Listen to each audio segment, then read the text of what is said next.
प्रकरण 7. भविष्यातल्या कार्याची पायाभरणी. जिद्द, चिकाटी आणि अनुभव ह्यातून कमावलेला आत्मविश्वास असेल तर माणूस मिळालेल्या संधीचं सोनं करण्यासाठी स्वतःला झोकून देत राबतो. त्याप्रमाणे इंदिराबाई त्यांच्या नर्सिंग शिक्षणात आकंठ बुडून गेल्या होत्या.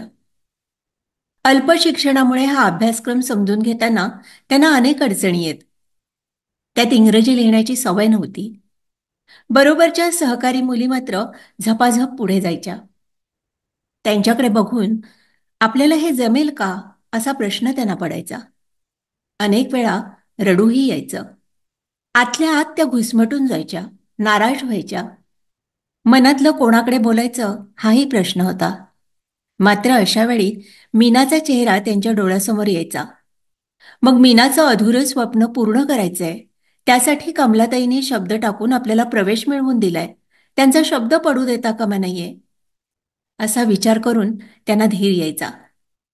नव्या उत्साहाने त्या अभ्यासाला लागायच्या. आपण लिखाणात कमी पडत आहोत, वेग नाही, हे त्यांना जाणवलं तेव्हा लिखाणाचा वेग वाढवायचा हा एकच ध्यास त्यांनी घेतला. अधिक वेगानं लिखाणाची सवय त्या करू लागल्या. जे येत नसेल त्याच्या मागे लागून ते शिकून घ्यायचं असा त्यांचा स्वभाव. त्यामुळे कोणत्याही परिस्थितीत मागे पडता कामा नये याची त्या काळजी घेत राहिल्या. पहिल्या 2-3 महिन्यातच त्यांनी आपल्या लिखाणाचा वेग प्रयत्नपूर्वक वाढवला आणि त्यांचा वर्गातील आपल्या सहकारी विद्यार्थ्यांबरोबरचा आत्मविश्वासही वाढला. वर्गातील इतर मुलींच्या तुलनेत इंदिराबाई त्याच्या वयस्कर होत्या. त्यामुळे इतर मुलींबरोबर वावरताना अंतर पडायचं. तरीही मूळ स्वभावानुसार त्या सगळ्यांशीच मिळून मिसळून वागायच्या. त्यामुळे नागपूरच्या अनोळखी वातावरणातही त्या सहज विरघळून गेल्या होत्या. पहिल्या वर्षाचा अभ्यासक्रम पूर्ण झाल्यावर काही दिवसांची सुट्टी मिळाली. त्या सुट्टीत त्या कोकणात आल्या होत्या. ते वर्ष होतं 1951चं. नुकताच देश स्वतंत्र झाला होता. मिळालेल्या स्वातंत्र्याचं सुराज्य करण्याची मोठी जबाबदारी त्या काळातील सामाजिक नेतृत्वाकडे होती. समाजवादी चळवळीचा प्रभाव कोकण प्रांतात विलक्षण होता. साथी एस.एम. जोशी साऱ्या महाराष्ट्रातील तरुणांचं वैचारिक नेतृत्व करत होते. अनेक भागांमधून राष्ट्रसेवा दलाची श्रमसंस्कार शिबिरं होत होती. या शिबिरात तरुणाईला वैचारिक दिशा देण्याचं महत्त्वपूर्ण काम केलं जाईल. असंच एक शिबिर राजापूर तालुक्यातील मूर या गावी आयोजित करण्यात आलं होतं. या शिबिरात ज्येष्ठ विचारवंत साथी एस.एम. जोशी, ग.प्र. प्रधान नानासाहेब गोरे यांच्या बौद्धिकाची मेजवानी होती. त्याशिवाय या शिबिराचं आयोजन आणखी एका वैशिष्ट्यपूर्ण उद्देशानं करण्यात आलं होतं. पाचलचे आबा नारकर हे ज्येष्ठ सामाजिक कार्यकर्ते. रस्ते आणि दळणवळणाच्या अभावी वंचित असलेल्या ह्या दुर्गम भागात त्यांनी एक अवघड डोंगर फोडून रस्ता तयार करण्याचं काम हाती घेतलं होतं. या आव्हानात्मक कार्यात साऱ्या महाराष्ट्रातील सेवादल सैनिकांना सहभागी करून घ्यावं असा तो उद्देश होता. पाचलसारख्या अतिदुर्गम भागात राष्ट्रसेवा दलाचं जे काम उभं राहिलं होतं ते आबा नारकर यांच्या पुढाकारामुळेच. स्वातंत्र्य लढ्यालाही या भागातून मोठं बळ मिळालं होतं, तेही त्यांच्यामुळेच. त्यामुळे त्यांनी आयोजित केलेल्या या शिबिरासाठी महाराष्ट्रातील अनेक मान्यवरांनी हजेरी लावली होती. त्याचबरोबर राज्यातील विविध भागातले सेवादल सैनिक शिबिरासाठी मूरमध्ये जमा झाले होते. वडाळ्याच्या शिबिराप्रमाणे मूरचं शिबिरही आपल्याला वेगळं काहीतरी देईल ह्या आशेने इंदिराबाईही चंद्राताईंबरोबर या शिबिरात सहभागी झाल्या आणि तसं घडलंही. म्हणजे ध्यानीमनी नसताना पुढे आपण काय करणार आहोत हेही माहीत नसताना या शिबिराने त्यांच्या भविष्यातल्या कामाची पायाभरणी केली. म्हणजे वैद्यकीय सेवा जिथे पोचलेली नाही अशा डोंगरदऱ्यातल्या एका अडलेल्या गरोदर महिलेचा जीव वाचवण्याची संधी त्यांना या शिबिराने दिली. तीही अक्का शेट्टे यांच्यासारख्या निष्णात सुईणीची मदतगार म्हणून. जानकीबाई शेट्टे उर्फ अक्का ही आबा नारकरांची बहीण. लहानपणीच लग्न झालं आणि बालवयातच वैधव्य आलं. पूर्ण निरक्षर, परंपरेने आखून दिलेल्या चौकटीत तिचं जीवन सुरू झालं.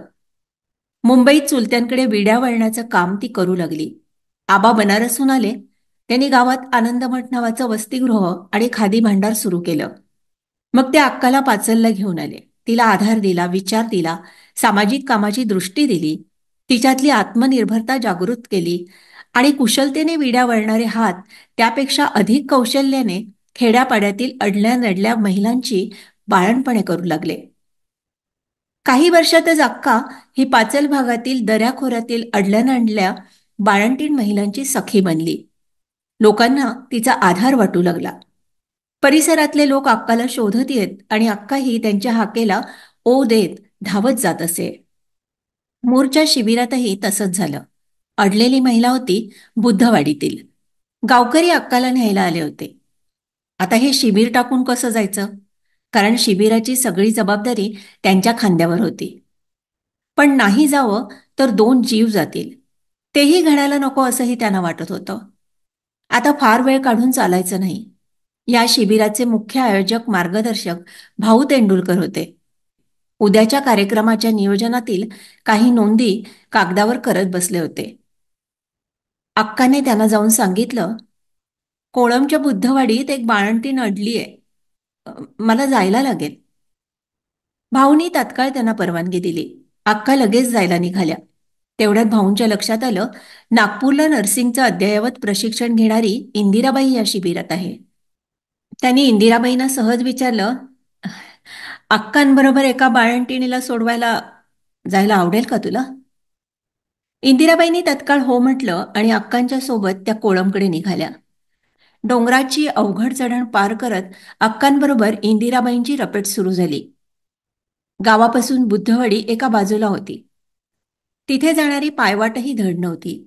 त्यात काळोख पडू लागल्यानं सारा रस्ता अंधुरला होता. तरीही अक्का झपाझपा पावलं पुढे टाकत निघाल्या.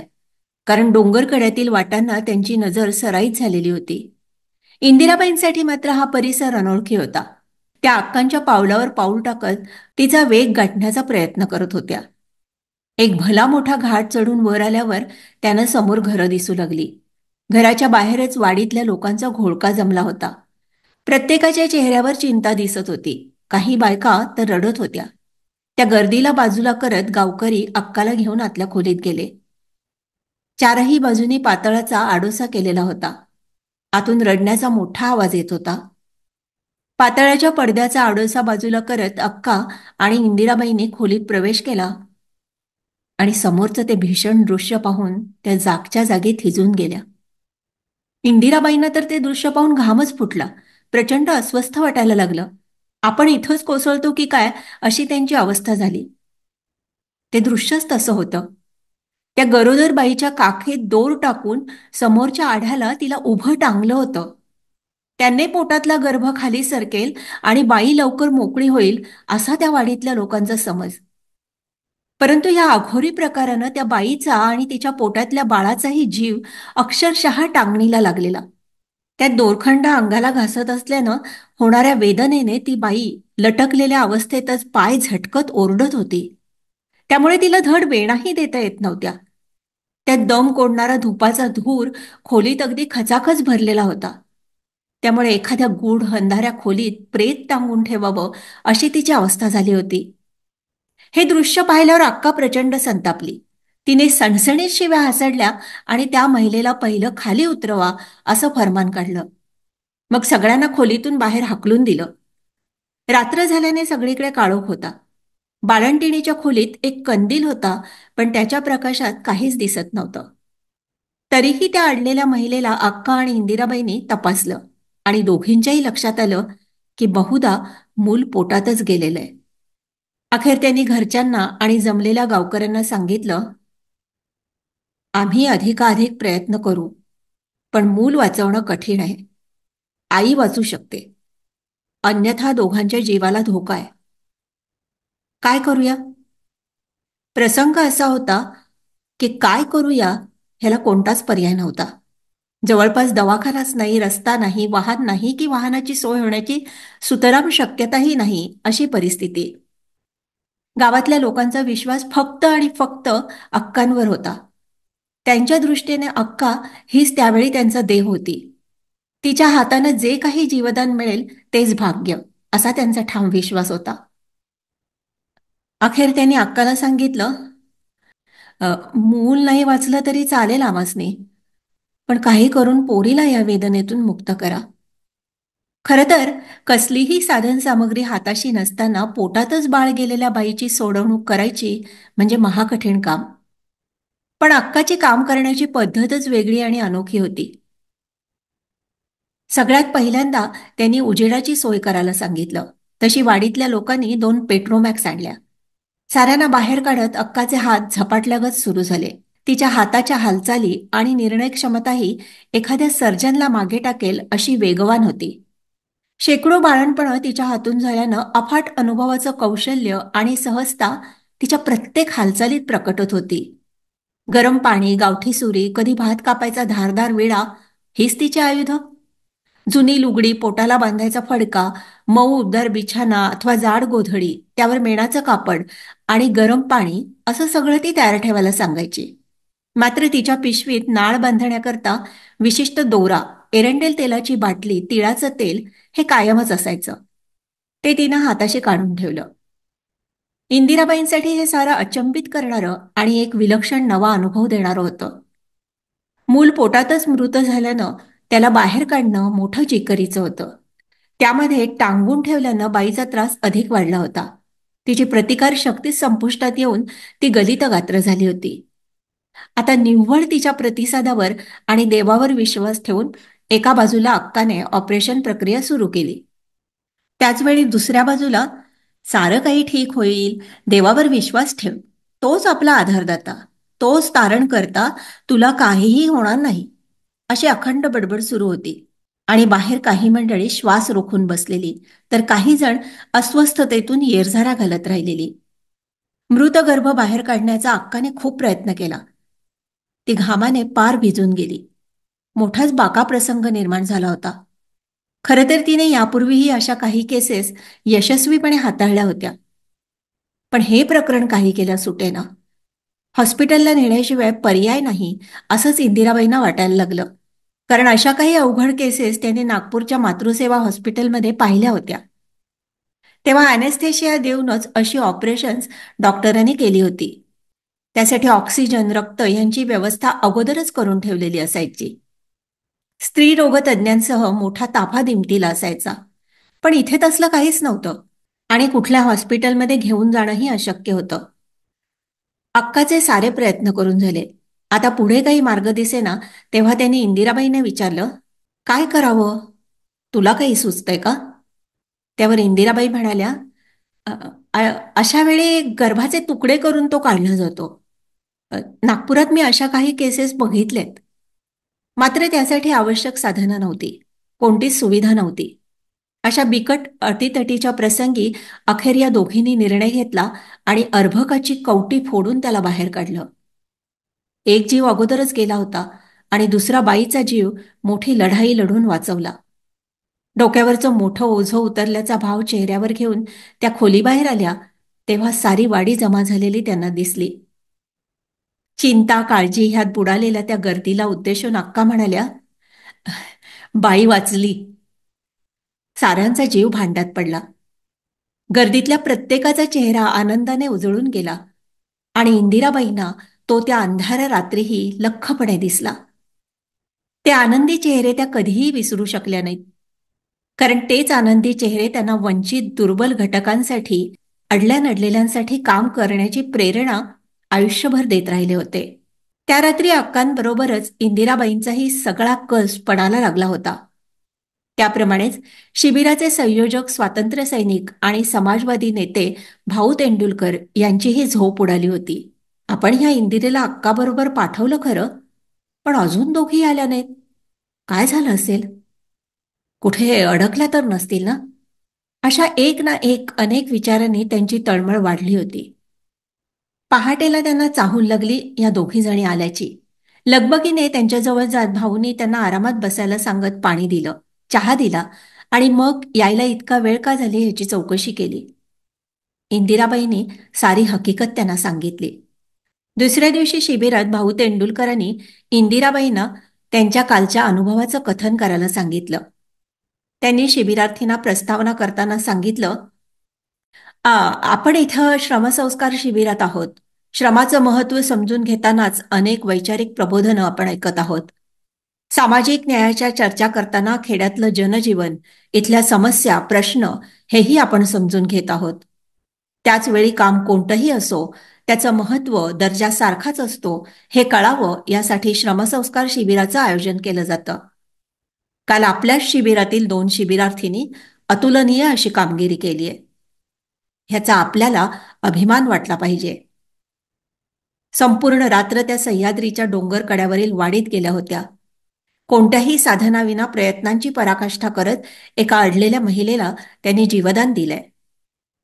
त्यातील अक्का शेटे ह्या तर अनेकांना असं जीवदान देत या खोऱ्यात आपली सामाजिक सेवा अविरतपणे करत आहेत. मात्र अक्कांच्या मदतीला त्यांच्याबरोबर गेलेल्या इंदिराबाईंसाठी हा अनुभव धक्कादायक असणार. त्या नागपूरमधल्या एका अद्ययावत महाविद्यालयात नर्सिंगचं शिक्षण घेत आहेत. त्यामुळे दुर्गम खेड्यातल्या नागरिकांना वैद्यकीय सेवेअभावी कोणत्या बिकट परिस्थितीशी सामना करावा लागतो ह्याची तीव्र जाणीव त्यांना रात्रीच्या प्रसंगाने झाली असेल. त्यांनी आपला अनुभव शिबिरार्थींसमोर मांडावा. भाऊ तेंडुलकर यांनी सुचवल्यानुसार इंदिराबाईंनी आपला अनुभव कथन केला. तो करताना त्या म्हणाल्या, अभावग्रस्तता आणि अज्ञान यामुळे हे लोक नको ते प्रकार करतात आणि माणसाचा जीव धोक्यात घालतात. त्या अडलेल्या बाईच्या पोटातलं मूल आम्ही पोचायच्या अगोदरच गेलो होतं. आम्हाला आम्हाला पोचायला आणखी थोडा उशीर झाला असता तर ती बाई वाचली नसती. कारण उपचाराच्या नावाखाली लोकांनी त्या बाईचा अक्षरशः छळच मांडला होता. हा हा छळ जाणीवपूर्वक नव्हता, अज्ञानातून होत होता. हे सांगताना अनेक वेळा त्यांना गहिवरून येत होतं. सगळेच जण स्तब्ध झाले होते. त्यांच्या कथनानंतर एक निशब्द शांतता शिबिरावर आच्छादून बसलेली. या शांततेचा भंग करत भाऊ तेंडुलकरांनी एक सूचना केली. या अशा परिस्थितीशी सामना करत त्यात बदल घडवून आणणं हे आपलं सेवादल सैनिक म्हणून प्रथम कर्तव्य आहे की नाही? अर्थातच सारांचा होकार आला. मग आपण ह्यासाठी काय करणार? पुन्हा एक खोल शब्दहीन शांतता. भाऊंचं लक्ष इंदिराबाईंच्या चेहऱ्यावर होतं. त्यांच्या चेहऱ्यावर उमटणाऱ्या प्रत्येक प्रतिक्रिया ते नोंदवत होते. इंदिराबाईंच्या मनातही तीच खळबळ सुरू होती. नर्सिंग पूर्ण झाल्यावर कुठे काम करायचं हा त्यांना प्रश्न होता. मात्र अशा ठिकाणीच काम करायचं की जिथे या आरोग्य सुविधा अजून पोचलेल्याच नाहीत. त्यांची एक मुलगी औषधोपचार न झाल्याने घटस्वरूपाने ग्रामीण भागात गेल्याचंही त्यांच्या मनात होतं. खरोखरच अशा दुर्गम भागात आपण काम केलं तर, जिथे नाही डॉक्टर, नाही नर्स, कोणतीच आरोग्य सुविधा नाही, आपण अशाच भागात काम करू शकतो. त्यांच्या मनातील विचारांची स्पंदनं त्यांच्या चेहऱ्यावर उमटत होती आणि भाऊ तेंडुलकरांसारख्या सामाजिक कार्यकर्त्यांनी ते अचूक हेरलंही. त्यांनी थेट इंदिराबाईंना प्रश्न केला, तुम्ही शपथ घ्या की नर्सिंग झाल्यावर मी रत्नागिरी जिल्ह्यात आरोग्य सेवा देण्याचं काम करेन. त्यासाठी सारी मदत सहकार्य सेवा दलाची मंडळी करतील. ते वातावरणच तसं होतं. इंदिराबाईंनीही आपल्या मनाला वाट मोकळी करून दिली आणि त्यांनी तिथेच शपथ घेतली. नर्सिंग शिक्षण पूर्ण झालं की मी रत्नागिरी जिल्ह्याच्या ग्रामीण भागात आरोग्य सेवेचं काम करेन. सगळ्या शिबिरार्थींनी त्यांच्या या घोषणेचं टाळ्या वाजवून स्वागत केलं. तेव्हा शिबिराला येऊन आपण कृतकृत्य झालो असे भाव इंदिराबाईंच्या चेहऱ्यावर उमटले. तर अक्का, चंद्राताई आणि भाऊ तिघांचे चेहरे आनंदाने खुलले. एका अत्यंत कठीण प्रसंगातून बाहेर पडत इंदिराबाई पुन्हा एकदा नवं स्वप्न घेऊन नव्या उमेदीने जगायला सिद्ध झाल्या होत्या.